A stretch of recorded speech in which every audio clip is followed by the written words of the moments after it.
L'objectif de ces journées, c'est de rassembler la communauté technique de chaque métier pour pouvoir échanger entre donneurs d'ordre, administration, organismes de certification, associations, acteurs économiques, industriels, pour faire vivre cette communauté qui a besoin de ces rencontres pour assurer d'abord la mise à jour des informations, aussi bien techniques, économiques, pouvoir projeter et répondre aux impératifs de l'avenir de nos métiers avec les données liées à l'environnement, à la décarbonation, les optimisations techniques et économiques dans un contexte où il faut optimiser.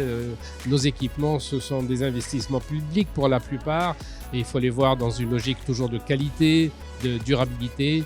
Et c'est au travers de ces échanges qu'on s'enrichit, on se projette dans l'avenir. Et je salue les succès qu'on a eus jusqu'à présent par ce type de rencontres. Et notamment aujourd'hui avec plus de 400 inscrits à la journée signalisation verticale. Et j'espère bien évidemment que le syndicat continuera à animer ces journées avec d'autres thématiques et pourquoi pas à un moment ou à un autre rassembler tous les thématiques équipement de la route pour un grand événement dans quelques années. Il apparaît très important d'avoir une bonne gestion du patrimoine de signalisation.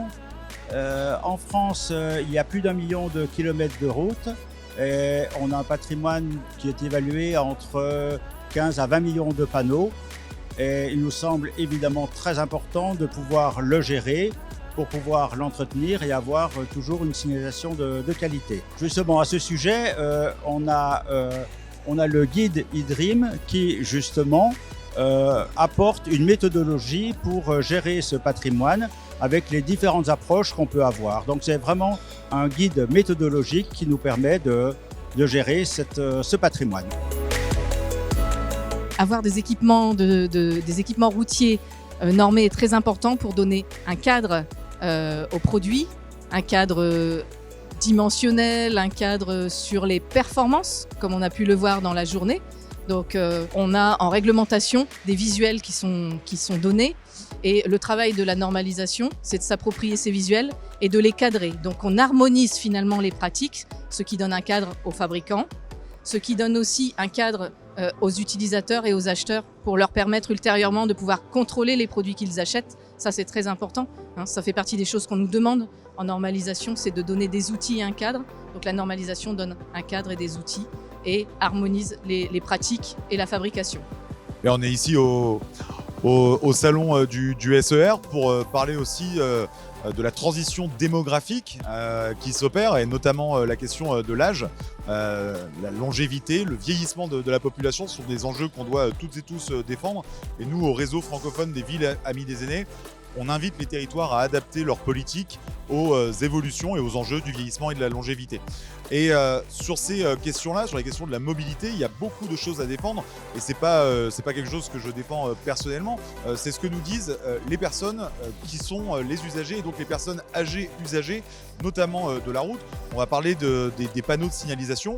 Est-ce qu'ils sont suffisamment lumineux? Est-ce qu'ils sont suffisamment lisibles? Et ça, c'est des sujets qu'on évoque souvent sur nos territoires. On se rend compte qu'en fait, il y a encore beaucoup de choses à adapter. Mais c'est aussi la question de la multimodalité.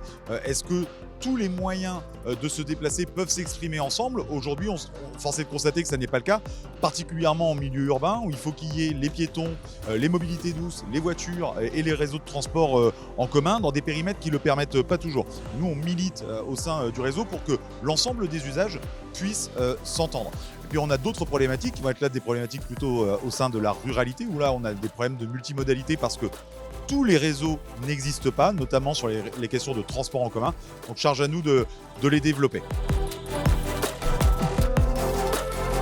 Aujourd'hui, en fait, comme dans tous les métiers, on n'a pas le choix que de se poser les bonnes questions sur l'impact environnemental des produits que l'on fabrique.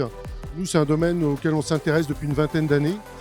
Et en l'occurrence, on a un panneau de signalisation de chantier qui est fabriqué en matière plastique à partir d'un PVC issu de recyclage et lui-même recyclé à 100%. Et on a beaucoup travaillé sur des multiples cycles de recyclage et on est allé jusqu'à 10 cycles de recyclage sans altération des caractéristiques mécaniques.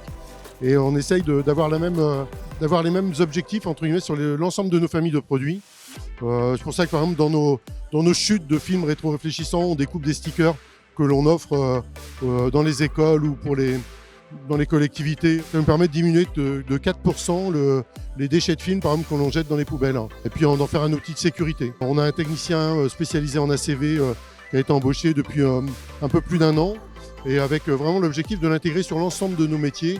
Et on a fait une formation pour les commerciaux pour les stimuler aussi sur ces aspects-là et bien sûr à notre bureau d'études pour que l'ACV soit une constituante de la conception d'un produit aujourd'hui.